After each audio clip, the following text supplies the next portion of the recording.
Hello mga kadas! Welcome and welcome back to my channel, Charis. It's me G again, and for today's video ay sasamahan nyo akong mapagod, Charis. At least pa nga itong video na to mga kadas, kaso nga lang hindi ko na-edit agad-agad, kaya naman eto, maglilinis na naman tayo dito sa bahay. Maaga nga akong nagising mga kadas, kaya nakaligo ang person. Pagkababa ko nga mga kadods ay nandun na sa baba si Sharon Cunoto at nagliligpit na siya, kaya naman ako na lang ang maghuhugas ng mga pinggan. Habang maghuhugas ako ng pinggan mga kadods, magkwentuhan muna tayo. Alam niyo mga kadods, nung bago pa talaga ako dito sa kanila ay ang aga-aga kong magising. Yung tipong pagising ni Madam Damen ay talagang makikita niya ng buong sala na napakalinis na. Yung tipong pagising pa lang ni Madam Damen ko ay talaga namang good mood na talaga agad siya. Napakasarap kaya sa pakiramdam ng pagising mo sa umaga ay napakalinis na ng buong bahay. Kabaliktaran naman ngayon mga kados, dahil nagising na si Madam Damen ko ay ako naman ay tulog pa. Liktad na nga yung sitwasyon namin mga kados dahil yung amo na ang nag-aantay sa kanyang katulong. Pagkatapos ko nga palang naghugas ng mga pinggan mga kados at nakapaglinis na rin kami dun sa baba, lumabas pala ako para magbili ng toothbrush dahil nga pudpud na yung toothbrush ko. Late kasing nagising si Madam Damen ko mga kados, kaya naman may time pa akong lumabas at medyo malapit lang naman yung tindahan. Pagkabalik ko nga ng bahay mga kados, after 30 minutes ay nagising naman itong si Madam Damen ko at hinandaan ko na nga siya ng kanyang breakfast. Ginawan ko lang pala siya ng egg sandwich mga kadots at syempre may kasamang tea with milk.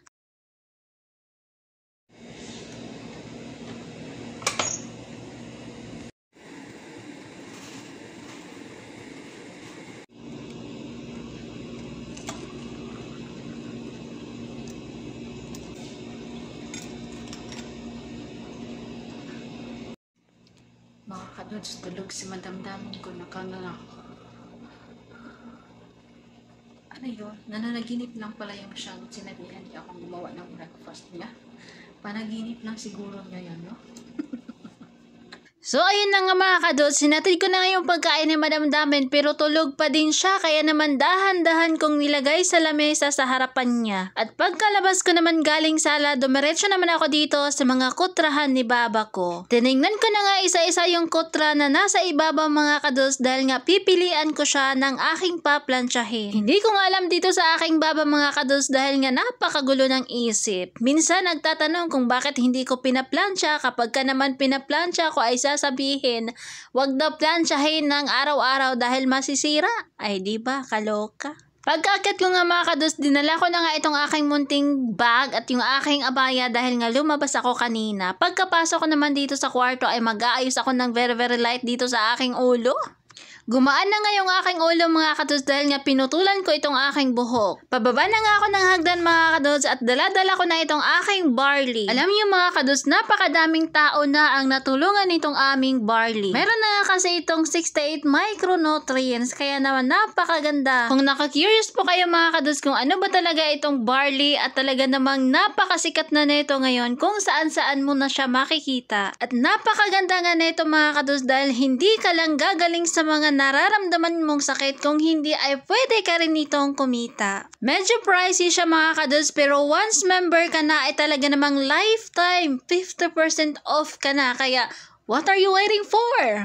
Pa-member ka na. Huy! Ano yun? Biglang nag-promote. So ayun mga kados, habang gumagawa ako ng tea ng aking King Khalid My Enemy ay nagtitimpla na rin ako nitong aking barley.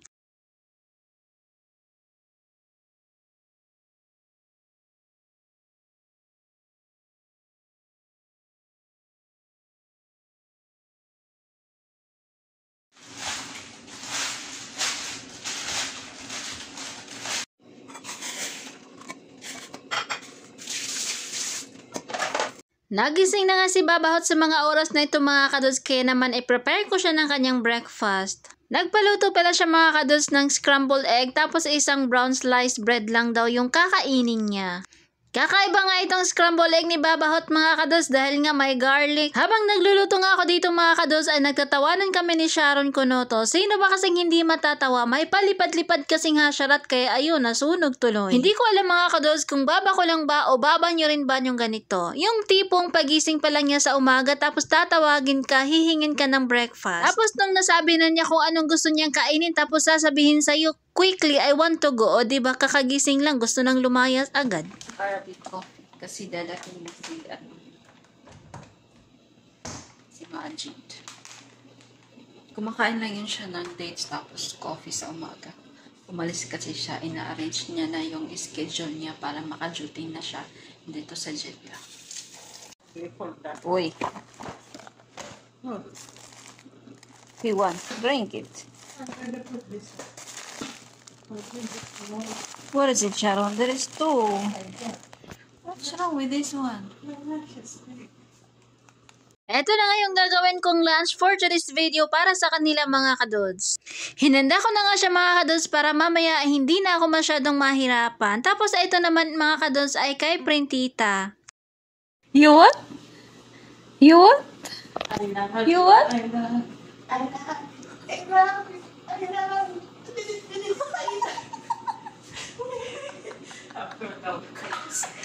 Today she was great. Diba mga kados, wala talagang araw na hindi kami nagkakaganon. Mutabak pala na gagawin ko ay haluan ko pala siya ng konting-konting meat. Tapos ito namang patatas kasama nung chicken kanina para kay Printeta. Alasing ko na nga ito mga kados kaya hinanda ko na yung pagkain ng aking Printita dahil nga ay paparating na siya. Dito nga ako napapagod mga kados dahil nga sila ay hindi sabay-sabay kumain pa isa-isa. At hindi ko naman siya pwedeng lutuin sabay-sabay mga kados dahil nga ay talaga namang hindi siya masarap kapag medyo matagal na siya tapos hindi mo siya talaga kinakain kaagad-agad. Itong mutabba kasi ay napakasarap nito kapag kagaling talaga sa apoy tapos kinain mo agad-agad ay talaga namang crispy-crispy. Apakasarap. Ito namang si Madam H ko mga kados ay may ugali rin. Kung kailan siya gutom, dun pa din siya nagpapaluto. Nagpapaluto nga siya ng soup mga kados dahil nga hindi nga siya nag-lunch dahil nga busog siya pag uwi niya kanina. Kung pwede pa lang talagang hinati ko yung katawan ko ay talaga namang matagal ko nang hinati. Nung mga nakaraang buwan mga kados ay quinoa soup nga yung palagi niyang pinapaluto sa akin. At na itong mga buwan na mga kados ay iba na naman yung gusto niyang soup. Ito nga yung tinatawag nilang shurbat adas. Madali lang naman siyang gawin mga kados at madali lang naman siyang maluto. At habang nagluluto naman ako ng soup mga kados ay itong sa Printita ko naman ay nagpapagawa ng black coffee. Alam niyo mga kados, dito sa abroad hindi isa-isa yung trabaho. Pinagsabay-sabay mo na lahat. Naluto na nga yung soup na ginawa ko kanina mga kados at eto naman ang seshtawok ni Madam H kaya naman iluluto ko na siya dahil nga sabi niya ay kakain na daw siya. 2 stick nga lang ito mga kados dahil nga ito lang ay sobra kahapon. Merong bowl para sa soup, merong plate para sa salata, merong ditong isang plate para sa seshtawok tapos merong tasa dito para sa sauce. Mga kados, update po tayo. Gabi na po, mag-alas 8 na, 7:45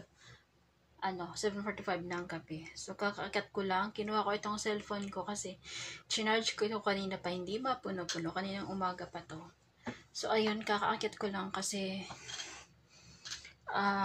nagbigay ako ng pagkain kay Madam Edge. Galing siyang labas. At nung beses siyang lumabas. Tapos, ayun, finally kumain na din siya para matapos na. Tapos si my enemy naman nagpapaluto ng atay ng manok. So frozen pa siya, nilagay ko muna siya sa tubig. So ayun. Hindi ko na simula nung umaga until now, kusina pa rin ako. Kusina. Wala na akong ibang nagawa. Makapaglinis man ako pero hindi talaga totally naglinis talaga ako ng bonggang-bongga. As in, konti lang. Kasi nga, pag nag-umpisa na ako sa kusina, hanggang mamaya na yan, hanggang mamayang gabi.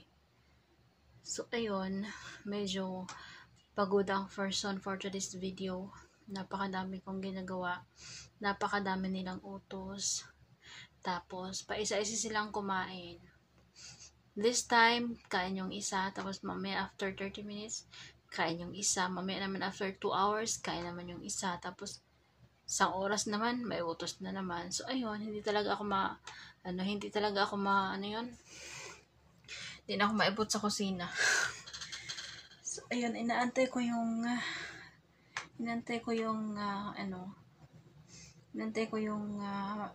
diba, hindi na ako marunong magsalita. Inaantay kong lumambot yung aking nilabas para mailuto ko na din. So, ayun yung update natin. Pa talaga siya nalagay sa tubig. Akala ko ba naman nilagay ko na siya sa tubig. Hindi pala siya atay. Hindi ko alam ano to. Hindi po siya atay. Heart pala. Chicken heart. Nagisa lang ako dito ng bawang mga kados, tapos nilagay ko na itong aking chicken hearts, tapos nilagyan ko na siya ng pampalasa. Gamit ko pala ay garlic herb, tapos itong pepper and more, tapos nilagyan ko siya ng black pepper, tapos yung mga asin-asin, tapos yung pampalasa. Tapos nilagyan ko din siya ng soy sauce. At nung naluto na nga, ay nahon ko na nga siya dahil nga may susunod pa akong lulutuin dahil nga may kakain na naman.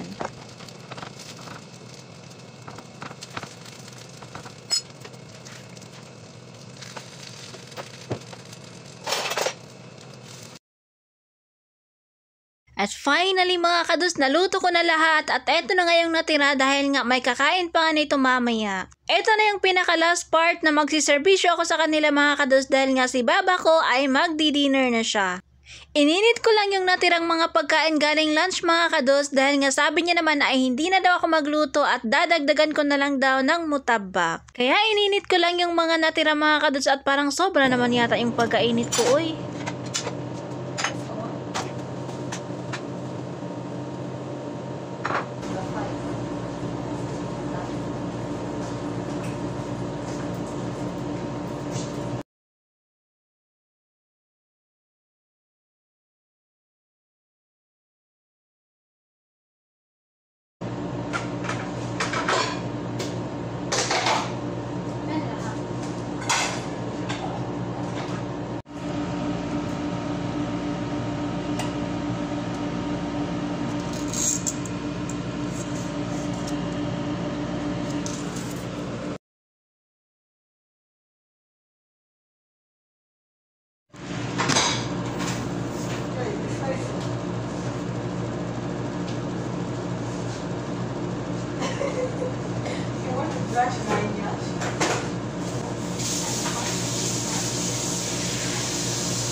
Mga kados, update natin, gabi na po and it's already 11:53 na po ng gabi. Mag-uumaga na, mag-alas 12 na. So ayun mga kados, gumawa ako ng dinner nila kanina. Light lang naman. Si Baba Hot is heavy food. Nag-rice siya, tapos chicken, tapos mga gulay niya, ganun. So, yung kay Printita naman is boiled egg. Si Madam Edge naman is shistawok. Tapos si Madam Damin ko naman is sandwich. Tapos si my enemy, nagpaluto din siya yung yung chicken hearts. Chicken hearts. Hearts? Yung chicken hearts. Tapos si si Majid naman is mutabak. So, ayun lang. Medyo busy ang for the busy ang person for today's video. So, sobrang pinapahirapan nila ako ngayong araw. Grabe, as in, napakadami nilang utos, pa isa-isa. Ang mga kadods, that's it for today's video. Bye!